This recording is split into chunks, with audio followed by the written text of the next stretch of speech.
안녕하세요. 주은수입니다. 오늘은 이재명 정부에서 일어나고 있는 종교 탄압을 선 넘은 정치 탄압에 대해서 이야기를 하려고 합니다. 제가 오늘 여러분들하고 나누려고 하는 이야기는요. 세계로 교회의 소년보 목사에 대한 이 구속영장에 대한 이야기입니다. 대한민국의 헌법은요. 우리들의 여러 가지 자유를 보장하고 있습니다. 우리의 신체의 자유, 종교의 자유, 언론의 자유, 표현의 자유 이런 것들을 보장하고 있는데 이재명 정부가 들어서고 나서 개인들의 이런 자유들이 굉장히 빠른 속도로 지금 억압을 받고 있습니다. 특히 최근에 구속영장이 굉장히 남발되고 있습니다. 구속이라는 건 헌법으로 개인에게 할 수 있는 자유를 억압할 수 있는 사실 굉장히 강력한 수단 중에 하나이고 구속영장을 청구한다는 것은 이 사람이 어느 정도 범죄 사실이 명확하게 그것이 어느 정도 드러난다거나 아니면 이 사람이 도주의 우려가 있다거나 증거인멸의 우려가 있다거나 이런 것들이 명확할 때 구속영장 청구라는 것이 이루어져야 되는데 지금 이재명 정부에서는 압수수색 영장 그리고 구속영장 이런 영장들이 굉장히 사실은 남발되고 있습니다. 특히 이제 이 2022년에 검경수 사건 조사 이후 이런 특히 구속영장 청구 건수가 굉장히 증가하고 있는데요.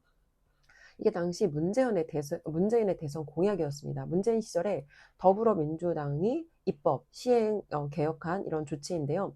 최근에 정치권에서 이제 이런 구속영장, 압수수색 영장, 이런 영장들이 실제로 어떤 그런 상황에 맞지 않게 굉장히 좀 무리하게 청구되고 발부되는 이런 문제들이 좀 심각한 문제로 대두가 되고 있습니다.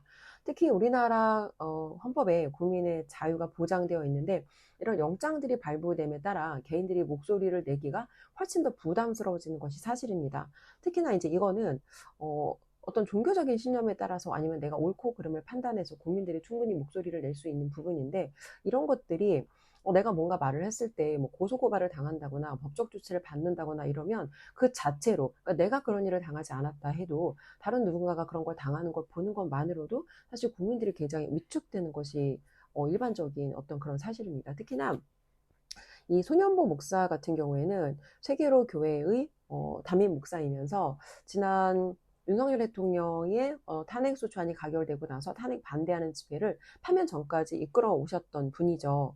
이분은 오랫동안 사실 정의라든지 이런 것들을 위해서 목소리를 내셨던 분이에요.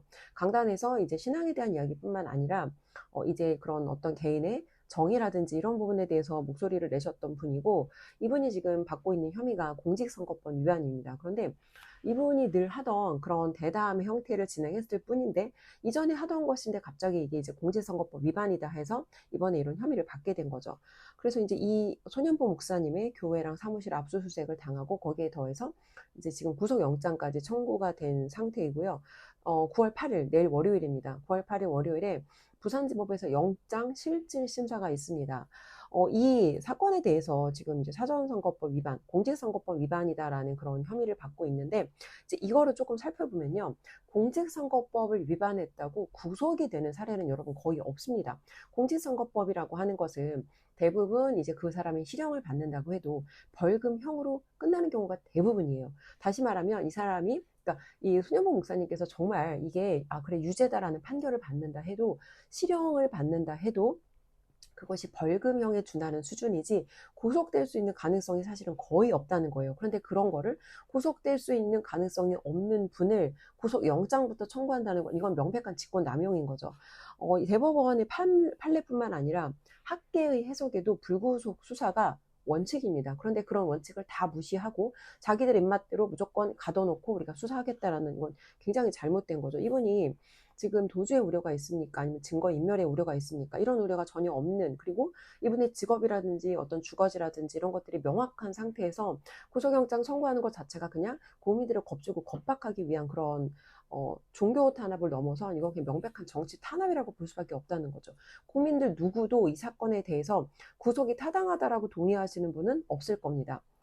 특히 이제 이 소년보 목사님께서 지난 겨울부터 탄핵 반대하는 운동을 주도하셨기 때문에 이런 정치적으로 이분이 어떤 그런 의견을 내셨던 거에 대해서 이재명 정부가 이재명 정부에 반하는 그런 목소리를 냈다라고 보고 이렇게 압박한다라고 봐도 사실은 전혀 무리가 아닌 거예요. 특히 이제 이재명 정부에서는 자기들의 정부에 반하는 목소리를 내는 사람에게는 누구라도 이 국민 개개인이라고 해도 고소 고발을 하기도 하고요. 또 특히나 부정선거에 대해서 언급하는 사람들은 굉장히 강력한 어떤 그런 제재의 대상이 됩니다. 그래서 부정선거를 밝히려고 했던 이 부방대의 경우에도 선관위로부터 고소를 당했습니다. 그런데 부방대가 의혹을 밝히겠다라고 했던 것이고 의혹을 밝히면 그만이에요. 그런데 선관위가 선거를 방해했다는 명분으로 부방대를 고소했는데 이제 가장 많이 고소 조치된 어떤 그런 사건 중에 하나가 간인이에요. 근데 간인이라는 것은 이전부터 선거의 공정성과 투명성을 보장하기 위해서 이 선거함이 개봉되면 안 되잖아요. 그렇죠? 개표 전에 선거함이 개봉되면 안 되기 때문에 그런 것들이 잘 지켜지도록 하기 위해서 절차적으로 늘 해오던 간인이라는 것을 선거를 방해했다는 명분으로 이 말도 안 되는 정말 그런 한마디로 억지로 이런 그런 명분을 만들어서 개인을 지금 고소하는 굉장히 정치적인 이런 행보를 보이고 있다는 거예요. 특히나 지금 이제 이 교회를 압수수색한다는 게 사실은 굉장히 큰 문제이거든요. 공산국가를 제외하고요. 어떤 나라도 교회를 압수수색하는 이런 선 넘은 이런 정치 탄압을 하는 나라는 없습니다. 특히 트럼프 대통령도 여기에 대해서 우리나라 교회를 압수수색했다면 그건 정말 굉장히 나쁜 일이다라고 여기에 대한 굉장히 깊은 유감을 표하시기도 했습니다. 지금처럼 구속영장, 압수수색 영장이 남발되는 상황에서는요, 사실 여러분 누구도 자유롭게 목소리를 낼 수가 없습니다. 지금은 예를 들어서 특정 정치인에 대해서 구속영장이 발부되는 것처럼 보이거나 특정 종교인에 대해서 구속영장이 발부되는 것처럼 보이지만 이게 언젠가는 국민 한 사람 한 사람의 문제가 될 거라는 거예요. 그래서 지금은 저 사람들의 문제이고 나랑 상관없는 일 아닌가라고 생각하실 수 있겠지만 지금처럼 법과 원칙이 법과 원칙이 무시되는 것에 대해서 국민들이 이거를 묵인하고 목소리를 내지 않는다면 한 사람 한 사람은 개인의 자유마저 다 탄압하게 될 거라는 거예요. 언젠가는 우리가 정부의 부당함에 대해서 목소리를 내는 글도 쓸 수 없고 유튜브에서 이런 진실을 알릴 수도 없고 우리가 한 자리에 모여서 집회를 할 수도 없게끔 개인의 모든 자유를 다 억압할 거라는 거예요. 여러분 이런 식으로 국민 개개인의 자유가 억압되는 나라가 어디인가요? 이거는 북한 같은 공산주의 체제 아니면 중국 같은 사회주의 체제에서 일어나는 일들이죠. 근데 지금 일어나는 대한민국에서 일어나는 일들이 사실 공산주의 체제, 사회주의 체제로 가고 있는 그 과정에 있다라고 우리가 사실은 봐야 된다는 거예요. 자, 이재명 정부에 저는 요구합니다. 대한민국 헌법은요, 종교의 자유, 우리가 아니면 이런 표현의 자유를 보장하고 있습니다. 그런데 헌법에서 명시한 국민의 자유를 억압하는 것은 이거는 자유민주주의를 파괴하는 행위입니다. 그리고 개인적인 이유로 지금 자해되는 정치 보복성, 압수수색이라든지 구속영장 청구 같은 것들, 이런 것들은 즉각 중단되어야 할 것입니다. 구속영장은요, 어떤 경우에도 최후의 수단이 되어야지 구속영장이 어떤 자신들의 정치적인 어떤 그런 정치적인 어떤 그런 행보를 위한 도구가 되어서는 안 된다는 거예요. 권력의 도구가 되어서 남용되어서는 절대 안 되고 그것이 바로 자유민주주의를 파괴하는 이 과정이라는 겁니다. 이재명 정부는요, 사실 굉장히 편파적으로 법을 적용합니다.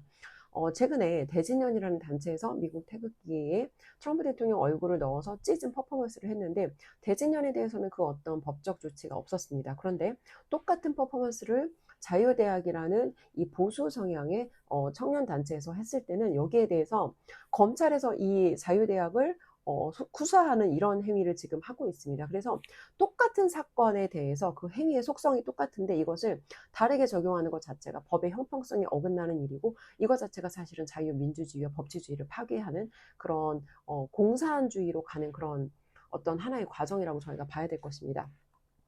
마지막 독일의 루터교 목사였던 마르틴 니밀러가 당시 이제 나치 시대를 회상하면서 유명한 시가 있습니다. 이것을 지금 우리나라 상황에 맞게 좀 변형해서 한번 말씀드려보려고 합니다. 처음 그들이 정치인을 잡아갈 때 나는 침묵했다. 나는 정치인이 아니었으니까. 그 다음에 그들이 교회를 압수수색했을 때 나는 침묵했다. 나는 목회자가 아니었으니까. 그 다음 그들이 집회에 나선 시민들을 탄압했을 때 나는 침묵했다. 나는 그 집회 장소에 그 거리에 있지 않았으니까. 그러다 마침내 그들이 나를 향해 왔을 때 나를 위해 목소리 내줄 사람은 아무도 남아있지 않았다. 여러분들이 지금의 이 이재명 정부의 불의함에 대해서 이런 것들을 묵과하고 침묵하신다면 언젠가 여러분 한 사람 한 사람이 겪게 될 문제라는 말씀을 다시 한번 말씀드리며 내일 부산지법 앞에서 시민단체가 함께 연대해서 이 불법적인 이 불합리한 구속영장에 대해서 항의하는 집회를 진행합니다. 내일 부산지법 앞에서 11시부터 오후 6시까지 진행될 예정이고요. 이 영상을 보시는 부산 시민 여러분, 특히 여러분께서 종교계에 속해 있는 분들이라고 하시면 반드시 나와서 함께 목소리를 내주셔야 돼요. 지금 교회를 압수수색한다는 건 이 정말 자유민주주의 국가에서는 절대 상상할 수 없는 일입니다. 그래서 내일 부산으로 부산지법 앞에 함께 나와서 목소리를 내고 함께 싸워주실 것을 당부드리며 저는 내일 부산지법 앞에서 뵙도록 하겠습니다. 오늘 영상 여기까지 하겠습니다.